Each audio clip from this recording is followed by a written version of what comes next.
Thank you, Dr. Killen, and congratulations to all our award recipients. One of the high points of any graduation ceremony is the commencement address. It is my honor to introduce our commencement keynote speaker, Dr. Ayla Azad, a transformational leader whose career spans private practice, education, research, and professional governance. Dr. Azad currently serves as Chief Executive Officer of the Canadian Chiropractic Association, where she leads national strategy, advocacy, and member engagement for the profession. Before stepping into the CEO role, Dr. Azad served as the CCA's Chief Experience Officer and Director of Professional Practice, and earlier led a highly regarded multidisciplinary clinic delivering collaborative, evidence-informed, patient-centered care. She also has been a dedicated educator, teaching for 2 decades at the Canadian Memorial Chiropractic College, and a contributor to chiropractic scholarship through peer-reviewed publications and international presentations. Her governance experience includes service on the World Federation of Chiropractic Board, the Canadian Chiropractic Research Foundation Board, and the executive leadership roles within the Ontario Chiropractic Association, including service as board chair. Dr. Azad holds a Doctor of Chiropractic degree from Palmer College of Chiropractic, a Bachelor of Science from the Regents College of New York, and an MBA from Athabasca University. Her leadership, scholarship, and advocacy have earned multiple teaching and leadership recognitions. Her voice is trusted across the profession.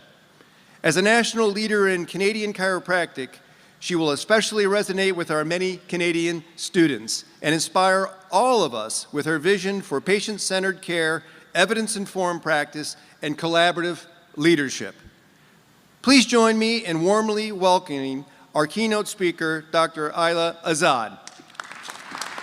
Dr. Azad. As you were saying that, I was like, who's he talking about? Wow. Thank you, President Meston, Ms. Robbins, and Mr. Gensler, board members, Dr. Nietzsche, President Emeritus, distinguished guests, faculty and staff, friends and family, and most importantly, graduates of the class of 2025. Thank you for this honor to address you today. So as I was preparing for my keynote, I found myself thinking back to my own graduation from Palmer College 30 years ago. I remembered the excitement, the nerves, the sense that life was finally about to begin again. And I was surprised that after all these years, I actually remembered the keynote speaker. His name came to me instantly, but to be honest, I did not remember a single word he said. I didn't remember what was his key message, what did he say that left me inspired, and honestly, nothing came to mind. So that made me curious. Was it just me that did not remember anything? So I asked a few colleagues from different graduating years, what did they remember from their keynote speakers? Some remembered the person, a few remembered a line or two, but most, just like me, remembered almost nothing. So I thought, how do I give a keynote that actually sticks with you? How do I offer something that might matter to you 5, 10, or even 30 years from now? How do I make this valuable enough that you hopefully remember something? So naturally, I did what any modern, highly educated professional like me does when facing an existential crisis and needs advice. I went to ChatGPT for help.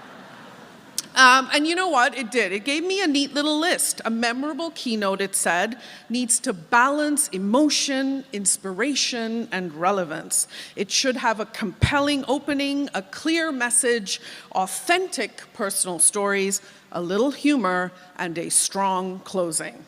So class of 2025, here goes. I decided I would focus on just 3 lessons. 3 things I've learned over the decades of practice, leadership, and life.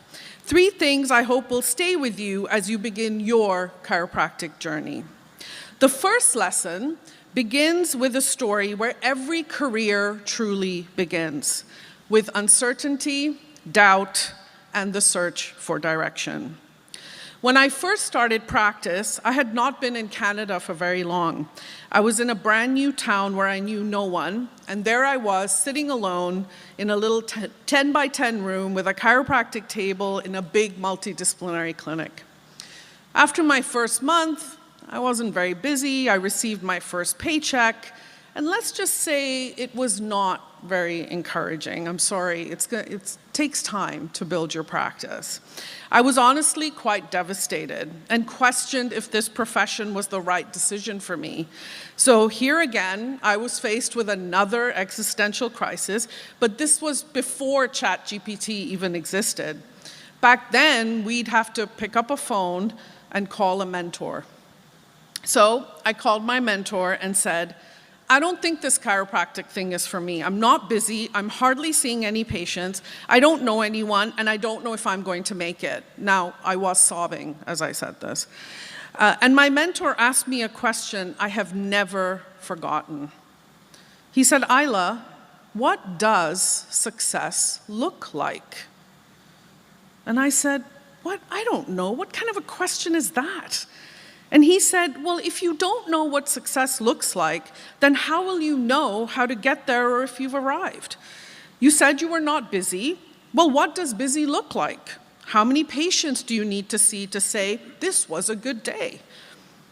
So I picked a random number because I had no clue, and I said 20. If I saw 20 patients a week, that would feel successful. So he said, great. Tomorrow, I want you to make 20 patient files. Back then, they were paper files. And then he said, you're going to walk through your day as if you're already seeing 20 patients. So the next day, I did what my mentor said. I made 20 empty files. I walked to the front desk, and I just stood there, and I imagined I was greeting a Mrs. Smith in my head. The receptionist stared at me and said, are you okay? Because I was just standing there going, hello, Mrs. Smith. I'm Dr. Azad. I'm your chiropractor.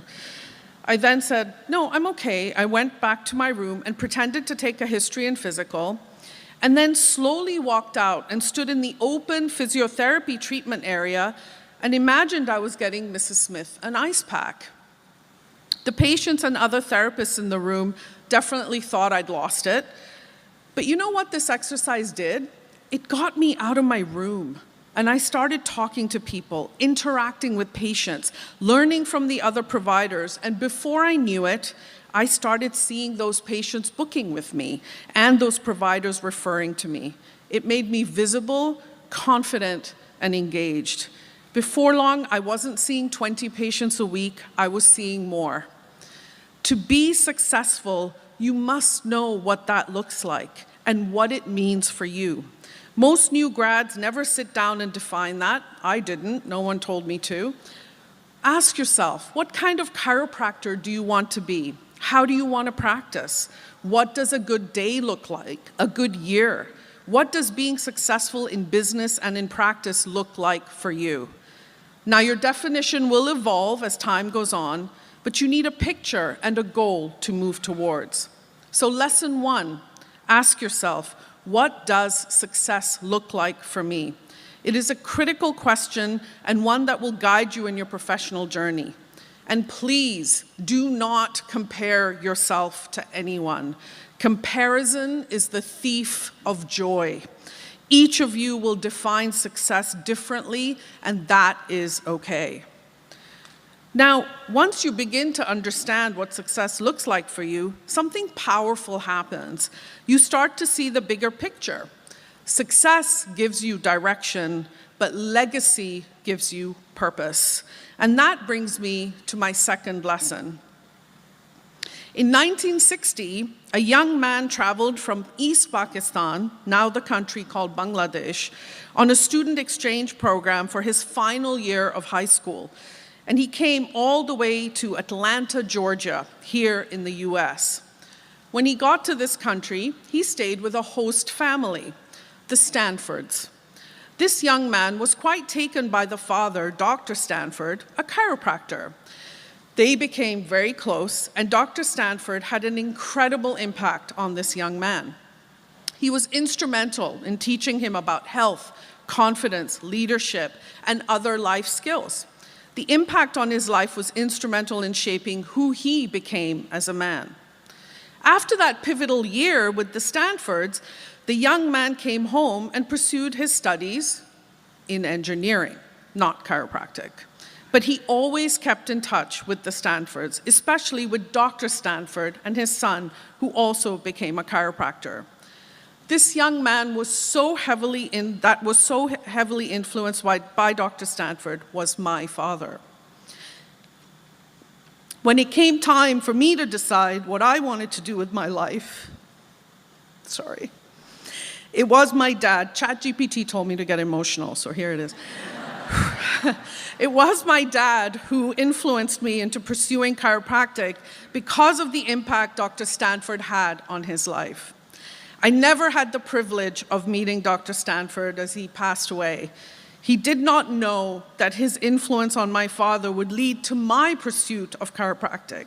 He did not know what would happen with his impact, but he left a legacy by influencing my dad. When you graduate, it's easy to focus on the day-to-day. Finding a job, building your schedule, paying your bills, mastering your technique. And yes, of course, all that matters. But I want you to lift your gaze a little higher, because your career won't be measured in patient visits or income or clinic hours. It will be measured in something much more profound. The impact you leave behind, the people you help, the story you write with your choices.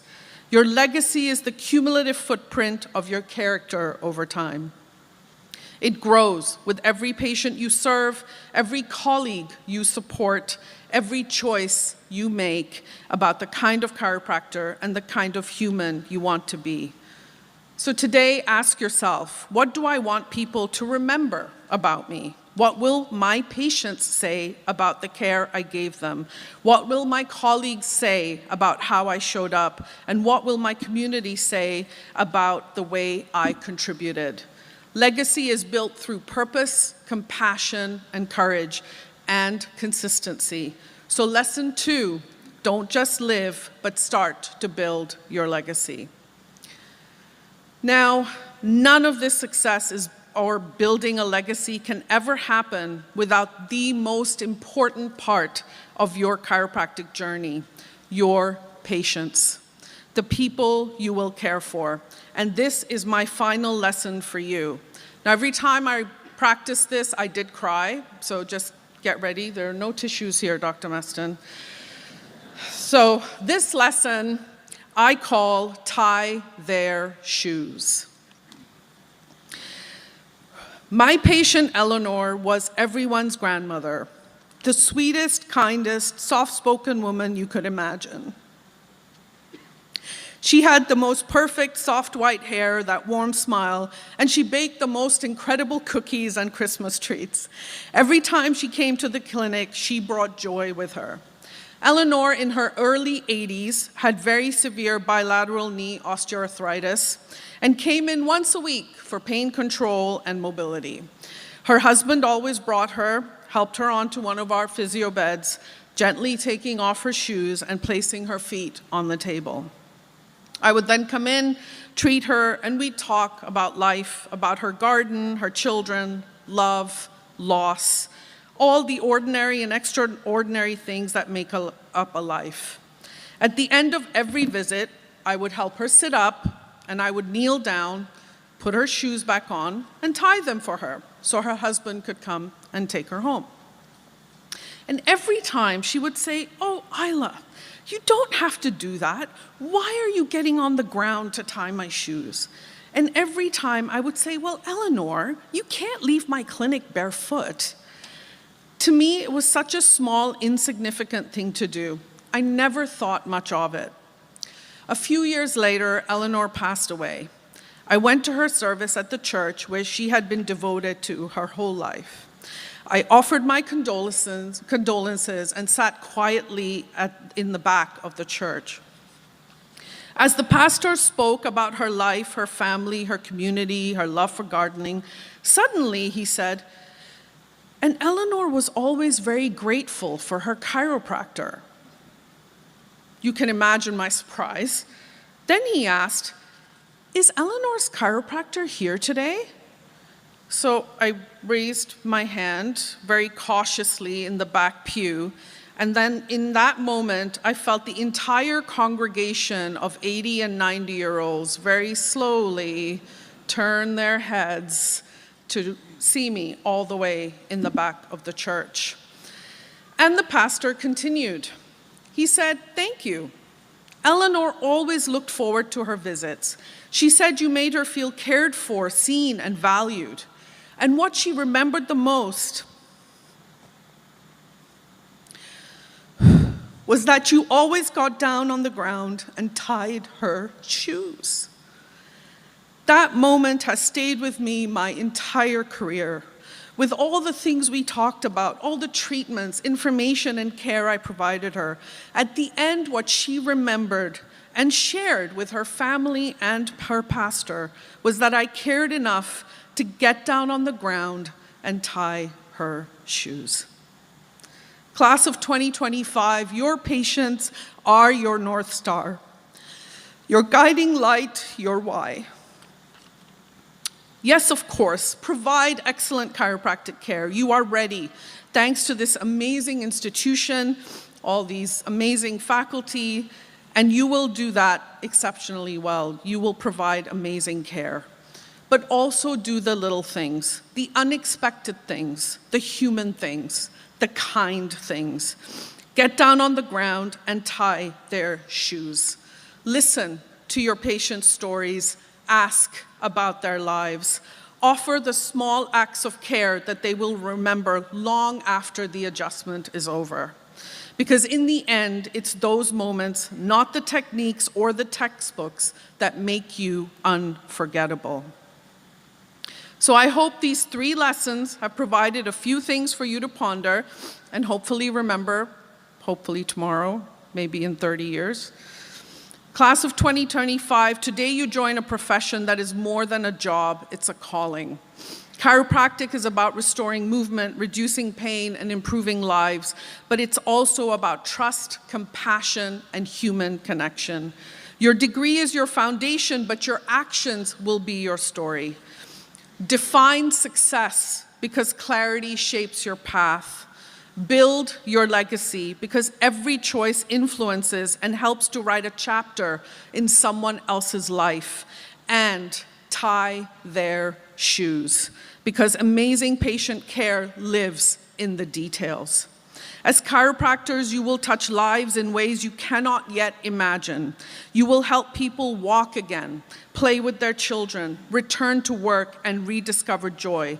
You will be advocates for health, leaders in your communities, and voices for a better future in healthcare.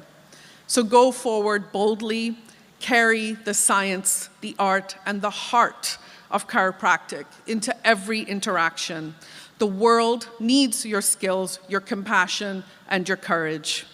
Congratulations and welcome to this incredible profession. Thank you.